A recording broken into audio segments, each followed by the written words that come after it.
Hello students, I hope you all are fine. In today's class, we are going to see the last part of the lesson, physical and chemical changes. Before we move into the topic, let's do a small recap. In last class, we have learnt about physical changes, right? What are physical changes?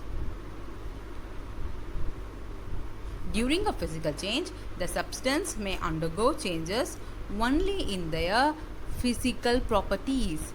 Now, what are physical properties?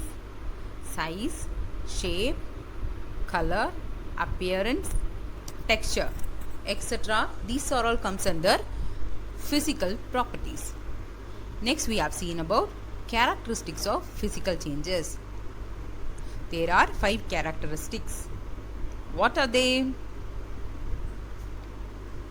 It is temporary and generally reversible, no formation of new substances, no chemical changes, no change in mass, change may occur in the physical properties. Now, these are the characteristics of a physical change. Next, we have seen some examples, right? What are they? Melting of ice, formation of water vapor, then sublimation of camphor. When I say sublimation, what does it mean? It means when a substance is heated, it gets converted directly into a gaseous state without passing through the liquid state. This process is known as sublimation. Okay. These are the examples for physical changes. Okay, now let's move on to today's session. We'll start today's class with an activity. Take 2 papers. Now fold one paper and burn the other. Now, can we unfold the paper to its original form? Yes. So, it is temporary and the reversible change. That is, it is a physical change. Next, can we bring back the paper from the ash of the burnt one? No, right? So, it is a permanent change. In today's class, we are going to explore this type of changes. This type of changes are called as chemical changes. Let's see chemical changes in detail. During a chemical change, the substance undergo a chemical reaction. When I say chemical reaction, there will be a formation or breakage of a bond, which will be resulting in the formation of new substances. These new substances are called as products of a chemical reaction.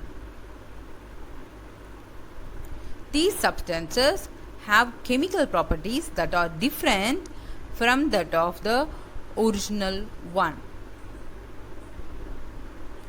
And once the product is formed, it cannot be bring back to the original form. So, it is a permanent and irreversible change. Now, what is the difference between a chemical change and a physical changes? In physical change, the substance undergo a change only in the physical properties, whereas in chemical changes, it undergo a chemical reaction. When a chemical reaction is taking place, it results in the formation of new substances. These new substances are called as products. These products have chemical properties. Those are different from that of the original one. These products cannot be bring back to the original form. So, it is a permanent and irreversible change. Now, let's see the characteristics of a chemical change. There are 5 characteristics. Let's see one by one. First one is, it is permanent and irreversible change. For example, can you bring back a paper from its ashes? No. So, a chemical change is a permanent and irreversible one. Next is new substances are formed. When we burn a paper, a new substance called ash is formed, which is the product, right? So there is a formation of new substance. Third one is chemical reaction takes place. Here a paper, fire, air reacts together to give ash as a product, right? So there is a chemical reaction takes place. Then there is a change in mass.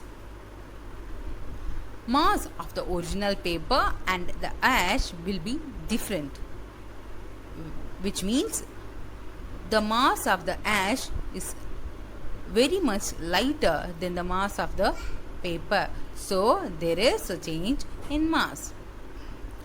And this is the last characteristic of a chemical change. Some amount of energy in the form of heat, light or gas is either released or absorbed. During a chemical change, there will be an absorption or release of energy. If we want to burn a paper, we need to supply some heat energy, that is in the form of fire. Then only the reaction will take place. Here the reaction is called as combustion reaction. If we want the combustion to take place, we have to supply some heat energy. Okay, now I repeat the characteristics of a chemical change once again. It is a permanent and irreversible change. New substances are formed. Chemical reaction takes place. There is change in mass. Some amount of energy in the form of heat, light or gas is either released or absorbed. Now let's see some examples. These examples are given in your textbook. The first example is formation of curd. For the formation of curd, we should add a little curd to a warm milk, and this mixture should be left undisturbed for minimum of 3 hours. After 3 hours, we will get curd. Let's see whether this is a chemical change or not. So here is a list of the characteristics of a chemical change. Now we are going to compare the formation of curd with these characteristics. First one is formation of curd is a permanent and an irreversible one. Can we bring back the milk from curd? No, right? So it is a permanent and an irreversible one. Next one is milk that gets converted into a new product called curd. So there is a formation of new substances. The chemical properties of milk and curd are different. The density, taste, smell, composition of curd is different from milk. So a chemical reaction took place. And then during the formation of curd, there is a little change in mass. So there is a change in mass.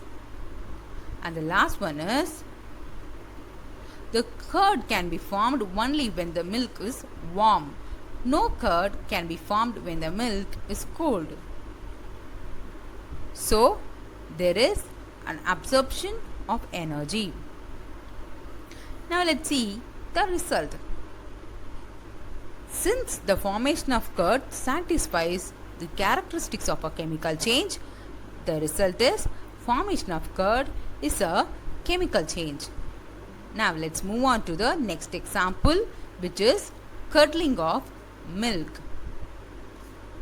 Here we have to heat the milk. Once the milk becomes hot, add in some lemon juice and stir. Then the milk will curdle. Here I hope you can see some lumps, right? This is the curdled milk, and there will be some liquid which is called as way. Now we are going to compare the process of curdling with the characteristics of a chemical change to see whether it is a chemical change or not. Can we bring the milk back from the curdled milk? No. So it is a permanent and a irreversible change. Next is the curdled milk is a new product formed from milk. The properties of a curdled milk are different from that of the milk. So there is the formation of a new substances. Then there is a change in the pH of milk. When we add lemon, which is acidic, it changes the pH of milk. The protein molecules attract each other to form lumps. So there is a chemical reaction taken place. Then the mass of the curdled milk is different from that of milk. So there is a change in mass. Finally, the curdling occurs when the milk is warmer. So it needs some heat energy for the reaction to take place. Now let's see the result. As per the observation, we can conclude that curdling of milk is a chemical change. Now let's move on to the next example, which is rusting of iron. When we keep some iron nails outside for a longer period of time, it reacts with the moist air and it forms rust. This is the chemical reaction of the formation of rust. Here 4 moles of iron combines with 3 molecules of oxygen to give 2 molecules of iron oxide. In other words, it is called as rust. Now let's see whether this is a chemical change or not. Can we bring back the iron again from rust? No, right? So it should be a permanent and a irreversible change. The iron oxide, that is rust, which is a new substance formed, right? So there is a formation of new substances. Here iron reacts with moist air to form rust. There is a product formed from the reactants. So a chemical reaction took place here. There is a change in mass. The mass of rust is different from that of the mass of iron. Finally, it needs moist air to undergo rusting. So it uses the energy in the form of air. So the result is rusting of iron is a chemical change. Now we are going to see the last example for today's class, which is rotting of eggs.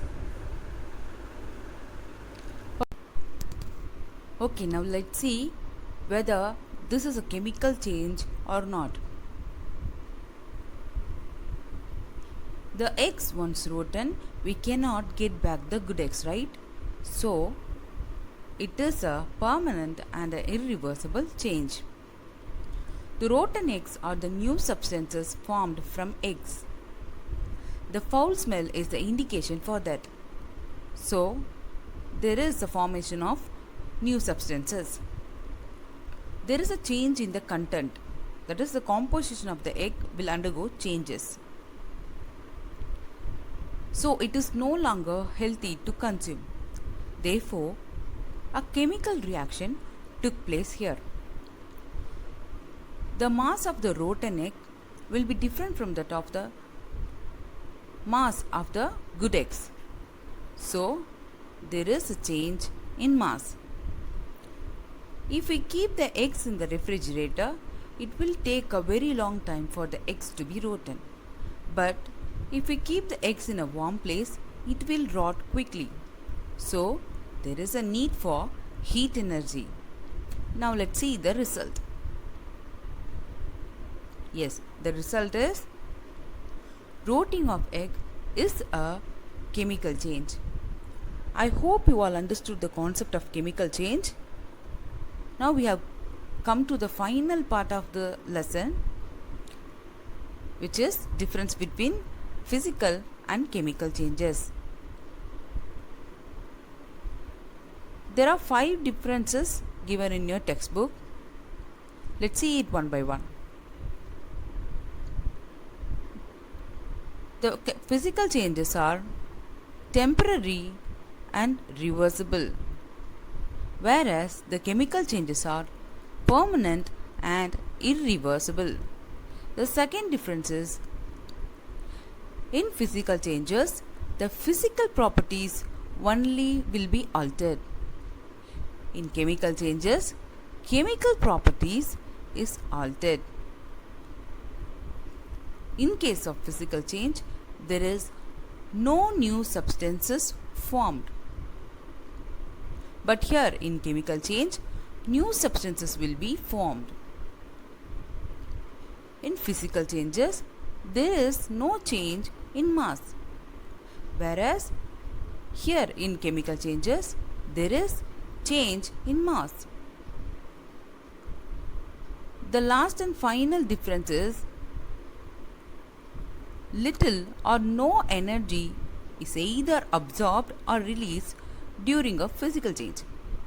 But in chemical change, large amount of energy is released or observed. I hope you all understood the concept of chemical changes and the differences between the physical and chemical changes. We have successfully completed the lesson 2.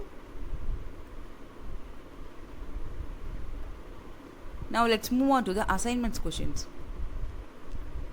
The first question is, curdling of milk is a chemical change? Explain. Second question is a true or false question. Rotting of egg is a physical change? Say true or false. Third question is, dash change involves the release of energy. The final question is, list out the characteristics of a chemical change. Students, these are the answers for the exercise questions given in your textbook. Write these answers in your chemistry notebook.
Students, for the third question, you can write any 2 features.